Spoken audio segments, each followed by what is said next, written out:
Hello students, today we discuss some 4 mark of previous year questions from June 2011 in CSIR unit. First question is, the oxidative addition and reductive elimination steps are favored by which one of these options? So, like in oxidative addition, the compound undergo a kind of oxidation. So, oxidation occurs in compound or metal center which has high electron richness, because oxidation in oxidative addition there is a change of oxidation state from 1 to 3, which means that 2 unit of oxidation state increased in oxidative addition reaction. So the metal should be electron rich for this reaction to occur.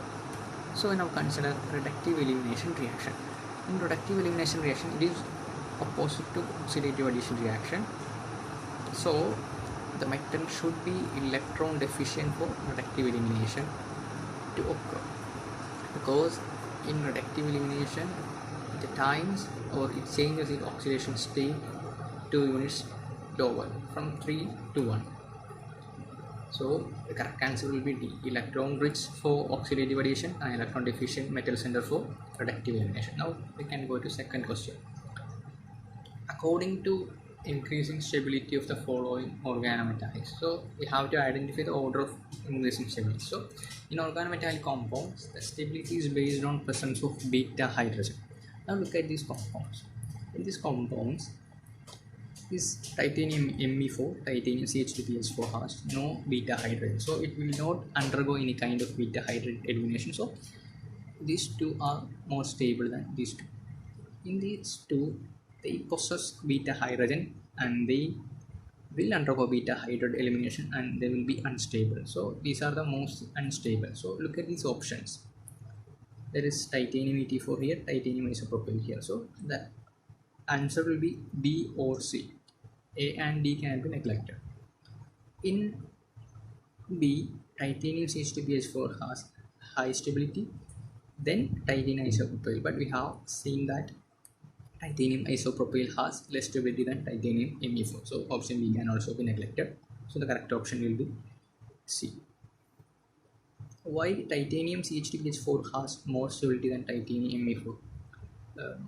The titanium CH2PH4 has, it is bulkier group CH2PH4. So as the bulkness increases, there will be less chance or there will be no gamma hydride elimination. So it will be more stable compared to titanium Me4. Now we can look at the third question asked in CSIR June 2011. It was also a 4-mark question. So the hydroformylation reaction, the intermediate CH3CH2CH2CO4 forms which one of these options? So option A, it forms an acyl intermediate. Option B, forms an adduct with an olefin reactant. C, reacts with H2, and D, eliminates with propane. So this could be explained by giving out the mechanism of hydroformylation reaction. So we can look at the hydroformylation mechanism. So this is the mechanism of hydroformylation. So actually we require only this portion because we are focusing on what CH3CH2CO4 forms. So basically this is a mechanism, full mechanism. You have to study the mechanism, and here we are only focusing on what happens to CH3CH2CO4. It is an 18 electron compound. Here it undergoes a kind of migratory ionization, which means that this CH3CH2 undergo migratory ionization to this CO, and it forms a COCH2CH3. So there will be a vacant site here. So it is an intermediate stage, and this intermediate is known as acyl intermediate. So our answer will be what? It forms an acyl intermediate. That is our answer. So look at this option. You can see that option A says that it forms an acyl intermediate. So that's the correct answer for this question. Now look at the last question in CSIR. You can see that among the metal Mn, Fe and nickel, the one that would react in its native form directly with CO, giving metal carbonyl compounds are.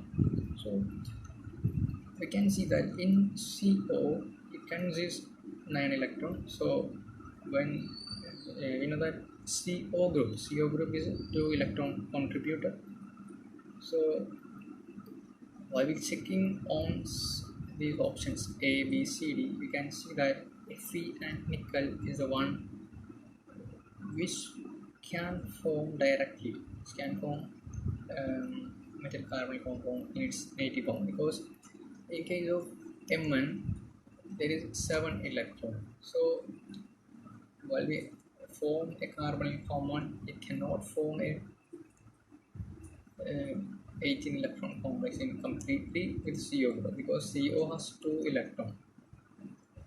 This has Mn has 7 electron, so it cannot form a completely native carbonyl compound. But in Fe it has D8 electron. This has D10 configuration.